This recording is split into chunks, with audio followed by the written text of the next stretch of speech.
আজকের বিষয়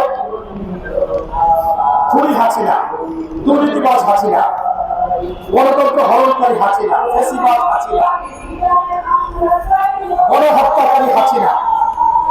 সেই হাসিনার দুর্নীতির শ্বেতপত্র প্রকাশের দাবিতে আজকের এই অবস্থান কর্মসূচির সম্মানিত সভাপতি, গণতন্ত্র ফোরামের সংগঠনের নেতৃবৃন্দ, সংগ্রামী ছাত্র বন্ধুরা, আজকে কেন শ্বেতপত্র?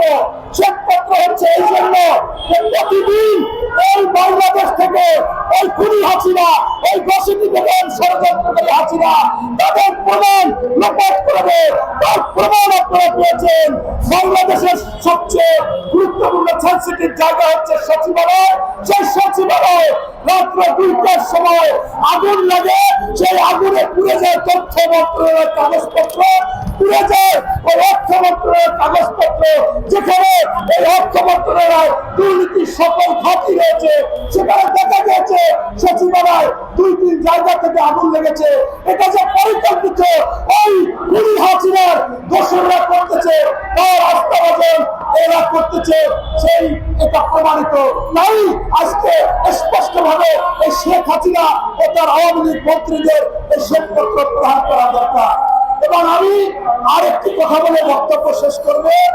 আপনারা দেখেছেন যে ভারতের উন্মাদ ময়ূর রঞ্জন, আপনার শুভেন্দু অধিকারী, আবার একজন লোক 70-80 বছরের সিনেমাকে 3 ঘন্টায় নিয়ে আসে মিঠুন চক্রবর্তী, ওই সিনেমার ডায়লগে কথা বলে বাংলাদেশে 10 মিনিটে দখল করবে।